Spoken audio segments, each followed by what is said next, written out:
Et salut toi et bienvenue dans ce podcast Bouffe-moi ce bouquin où on parle culture, littérature et tout ce qui s'en rapproche de près ou de loin.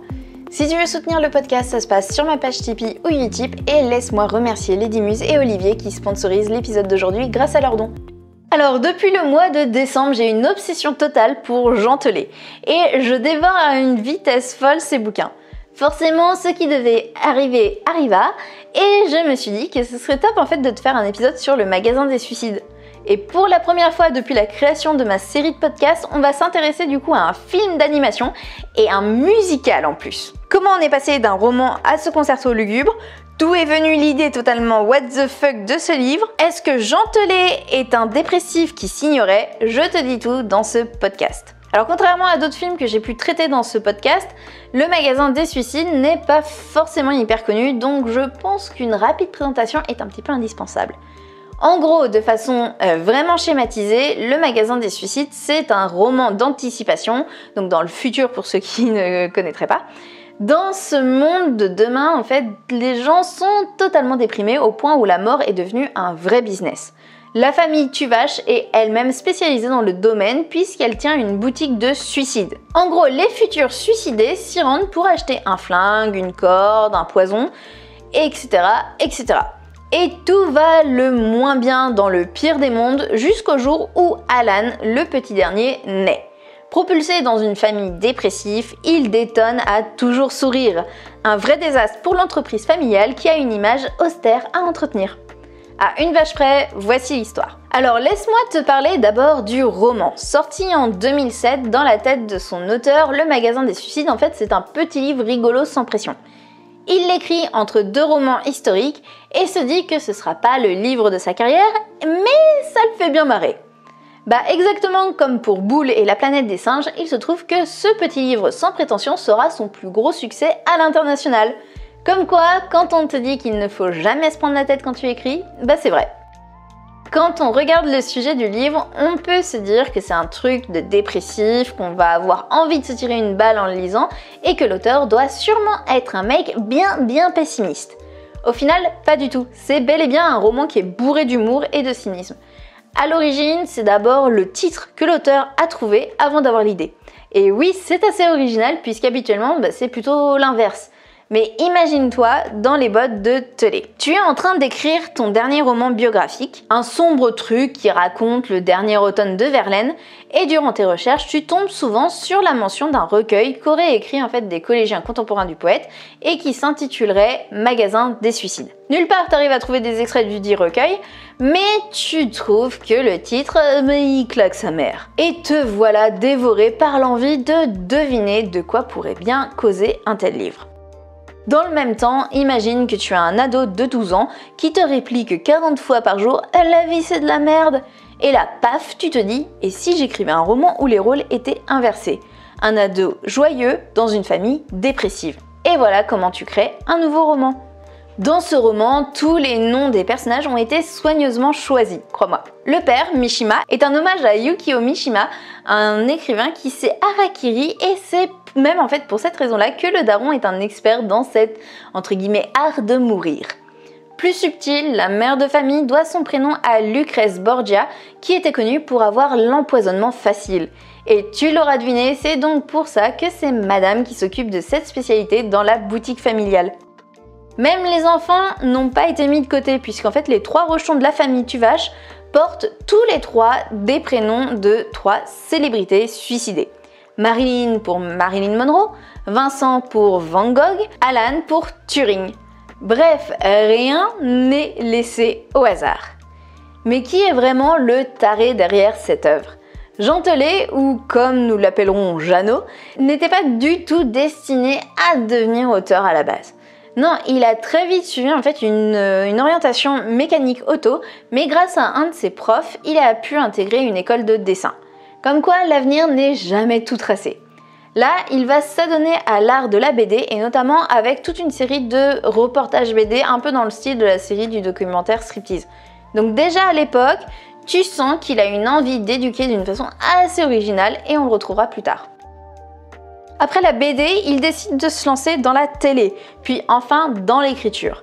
Pour ma part, je l'ai forcément découvert avec le magasin des suicides, mais j'ai également lu Entrer dans la danse, qui est tout aussi frappadingue. Pour te faire un résumé rapide, on est au XVIe siècle, il me semble, et la peste et la famine déciment la population. Les gens sont désespérés au point de noyer ou de manger leur nouveau-né.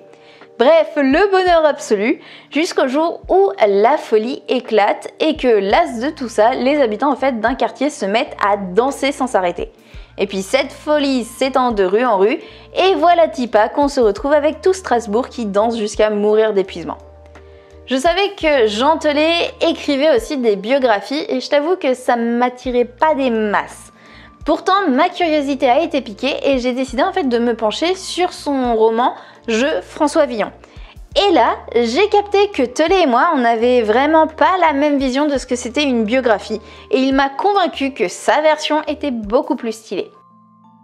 Alors, je suis loin d'être une experte quand il s'agit de François Villon, mais pour une vidéo sur les poètes maudits, que tu peux retrouver d'ailleurs sur ma chaîne YouTube, j'avais dû faire pas mal de recherches sur François Villon, justement, et j'avoue que j'ai bien retrouvé le Gugus. Alors forcément, c'est trash, c'est scabreux, c'est assez romancé, mais finalement, je suis persuadée que la biographie que Jeannot nous a servie ne doit pas être très loin de la réalité d'après ce que j'ai pu lire sur Villon. Et puis son roman, parce que ça reste quand même un roman, aura eu le mérite de me donner envie de lire les œuvres de Villon, justement.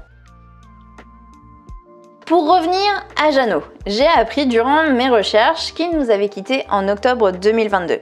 Et je sais pas pourquoi, mais comme j'étais persuadée qu'il était vivant tout le long où j'ai lu ces 3 romans, ça m'a fait un petit choc. Et puis quand j'ai appris comment il était mort, j'ai pas pu m'empêcher de sourire tant c'était totalement absurde. Et je sais pas, j'ai l'impression que c'est tellement gros, c'est typiquement le genre de mort justement que Telet aurait pu inventer tout simplement pour un de ses romans que ça en ferait le génie. Telet est décédé d'un arrêt cardiaque suite à une intoxication alimentaire dans un resto parisien. Alors dit comme ça a rien de drôle, tu vas me dire, et c'est même dramatique. Mais je sais pas pourquoi j'ai vraiment l'impression que c'est le genre de mort qu'il aurait pu imaginer dans un de ses romans pour tout simplement offrir une fin assez cocasse à son lecteur. Alors de là à dire que c'est un coup monté et qu'il va bientôt réapparaître en nous disant « Hey, surprise, c'était une blague, en fait je suis partie m'isoler pour écrire mon prochain livre », on va peut-être pas abuser non plus. Bon, parlons maintenant de l'adaptation. En 2012 sort donc le long métrage d'animation musicale franco-belgeo-canadien.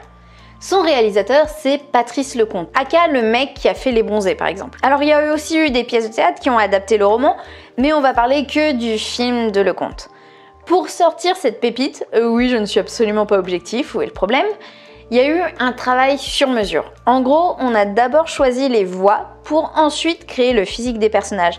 Parce que pour eux, une voix peut avoir un énorme impact sur la gestuelle ou l'image qu'on se fait d'un perso. Donc il fallait les créer en fonction des acteurs et pas l'inverse.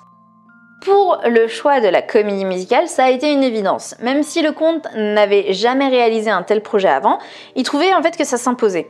Le sujet du film est super dark, on parle quand même de suicide. Donc fallait contrebalancer avec des musiques joyeuses pour que ça devienne tout public et que le film d'animation soit apprécié par les grands et les petits. Alors j'adore le magasin des suicides, vraiment, mais je suis pas certaine que ce soit réellement un film tout public. Mais après, c'est mon avis.